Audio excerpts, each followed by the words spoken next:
Hola, ¿qué tal? ¿Cómo estás? Que Dios te bendiga. Vamos a continuar con nuestra serie de estudios Vida y Enseñanzas de Jesús según los Evangelios.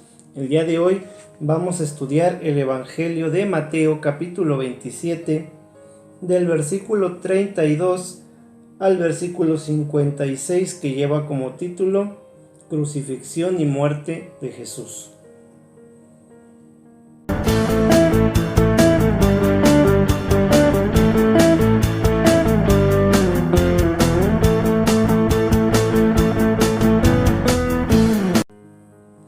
Bueno, es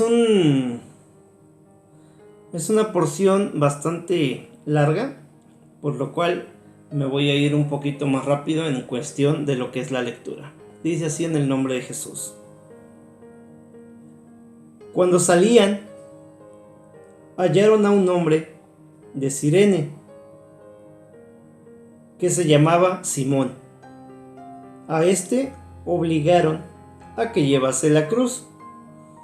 Y cuando llegaron a un lugar llamado Gólgota, que significa lugar de la calavera, le dieron a beber vinagre mezclado con hiel. Pero después de haberlo probado, no quiso beberlo. Cuando le hubieron crucificado, repartieron entre sí sus vestidos, echando suertes, para que se cumpliese lo dicho por el profeta: partieron entre sí mis vestidos, y sobre mi ropa echaron suertes.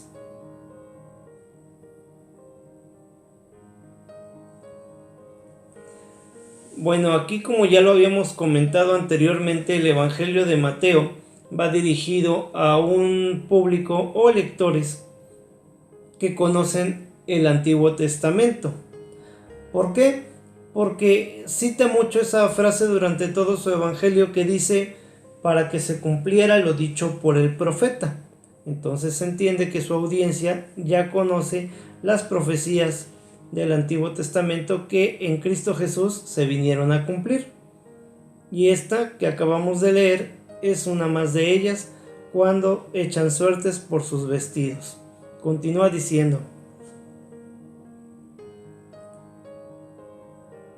y sentados le guardaban ahí, y pusieron sobre su cabeza su causa escrita: este es Jesús, el Rey de los judíos. Me detengo rápidamente aquí también, porque esa es la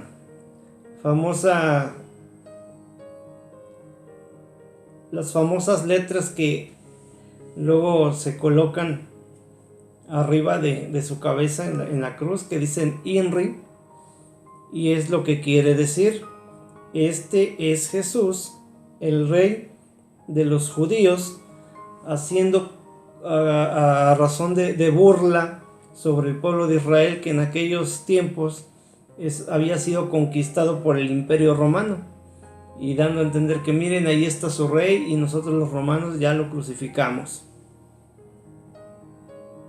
Continúa diciendo: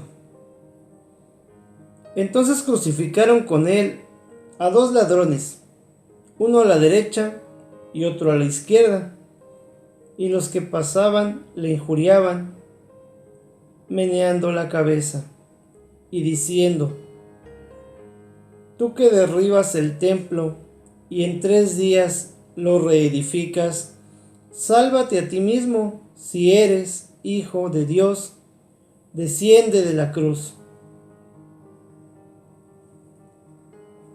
Bueno, aquí recordamos que en una parte anterior del Evangelio, Jesús le decía a esas personas: derriben este templo y yo lo levantaré en 3 días. Pero ellos lo tomaron literal.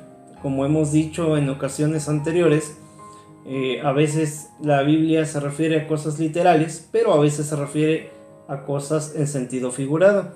En este caso, los hombres creyeron que se refería a la estructura, al edificio, pero él estaba haciendo alusión a su propio cuerpo, que iba a ser entregado en manos de los pecadores para ser crucificado, para morir, y que a los 3 días él resucitaría. A eso se refería con edificar nuevamente este templo al tercer día. Continúa diciendo: de esta manera también los principales sacerdotes, escarneciéndole con los escribas y los fariseos y los ancianos, le decían: a otros salvó, a sí mismo no se puede salvar. Si es el Rey de Israel, descienda ahora de la cruz y creeremos en él. Confió en Dios, libérele ahora si le quiere, porque ha dicho: soy hijo de Dios.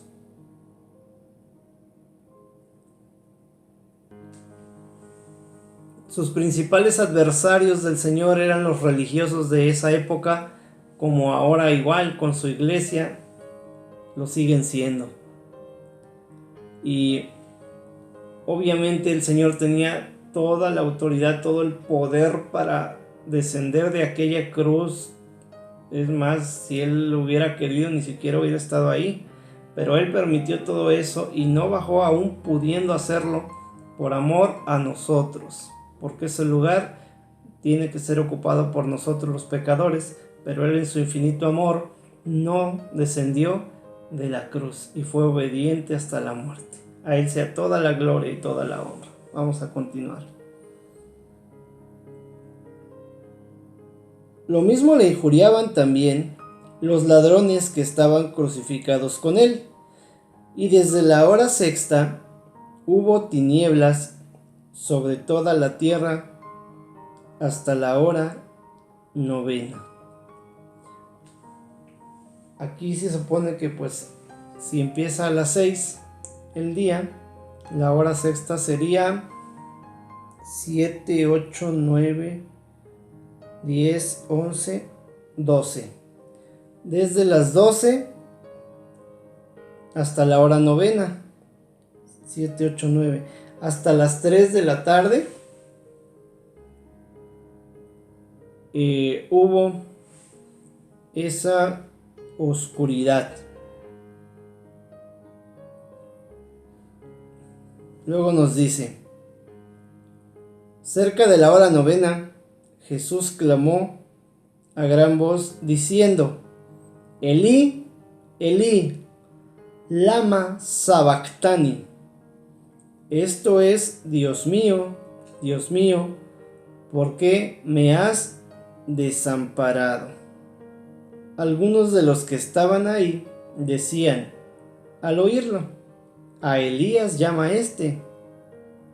Y al instante, corriendo uno de ellos, tomó una esponja y la empapó de vinagre, y poniéndola en una caña, le dio de beber.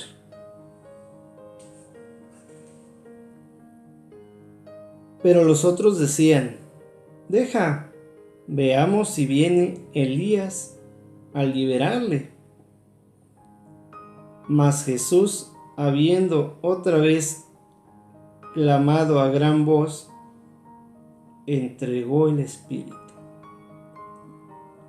Gloria a Dios.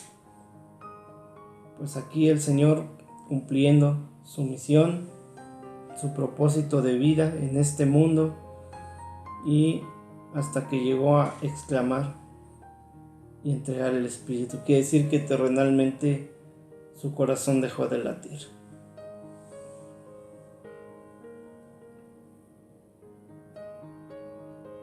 Y he aquí el velo del templo se rasgó en dos, de arriba a abajo, y la tierra tembló y las rocas se partieron.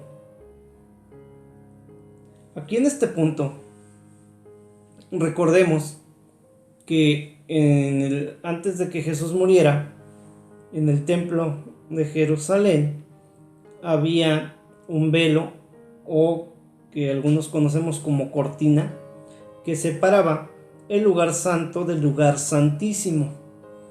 Al lugar santísimo era donde solamente podía pasar el sumo sacerdote a ofrecer sacrificios por el pueblo, pero pasaba y solo podía pasar él, y si no estaba bien con Dios, pues ahí mismo caía muerto, ¿no? Entonces, al momento que el Señor Jesús muere en la cruz, ese velo o cortina se rasga, se rompe de una manera simbólica, donde ahora no solamente el sumo sacerdote podría entrar al lugar santísimo, a la presencia de Dios, sino que ahora todos tenemos esa apertura y esa libertad de poder estar en el lugar santísimo. A Dios sea toda la gloria y la honra. Qué hermoso. Continúa diciendo: y se abrieron los sepulcros, y muchos cuerpos de santos que habían dormido se levantaron, y saliendo de los sepulcros después de la resurrección de él, vinieron a la santa ciudad y aparecieron a muchos. Pues sin lugar a duda, otro acto simbólico del tema de que en Cristo es la vida y de que en él hay resurrección, y este acto pues sirvió como testimonio y muestra del poder de Dios y de que él iba a resucitar, y que también, aparte de esa resurrección física que tuvo el tercer día, pues a nosotros nos va a dar una resurrección espiritual. Por eso la Escritura maneja el concepto durmieron, pero se refiere a estar muerto en este cuerpo. Vamos a continuar. El centurión y los que estaban con él guardando a Jesús, visto el terremoto y las cosas que habían sido hechas, temieron en gran manera y dijeron: verdaderamente este era Hijo de Dios. Aquí el centurión y los soldados representan a todos los gentiles, a los que no somos judíos, y como a través de esos acontecimientos su boca confesó que él era Hijo de Dios. Si recordamos también cuando Jesús le pregunta a sus seguidores, a sus discípulos: ¿quién dice la gente que soy? Unos dicen que eres Elías, otros dicen que eres Juan el Bautista, otros que eres otro de los profetas. Y él dice: ¿y ustedes quién dicen que soy? Y Pedro le contesta: tú eres el Cristo, el Hijo de Dios. Y ahí es cuando el Señor les dice que sobre esta roca, que es Jesús, edificaré mi iglesia. ¿Cuál es la roca? Esa confesión que hizo Pedro, el decir que Jesús es el Hijo de Dios. ¿Y qué dijeron aquí los soldados romanos? Verdaderamente este era el Hijo de Dios. Y también ahí se abre la salvación para nosotros los gentiles. Bendito sea el Señor, que tuvo misericordia de nosotros. Estaban ahí muchas mujeres mirando de lejos, las cuales habían seguido a Jesús desde Galilea sirviéndole, entre las cuales estaban María Magdalena, María la madre de Jacobo y de José, y la madre de los hijos de Zebedeo. Bueno, pues bendito sea el Señor.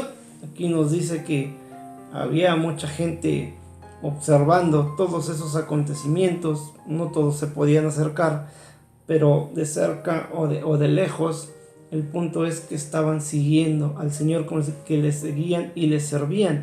Y eso es algo que también nosotros tenemos que hacer, y son dos cosas distintas: seguirle y servirle.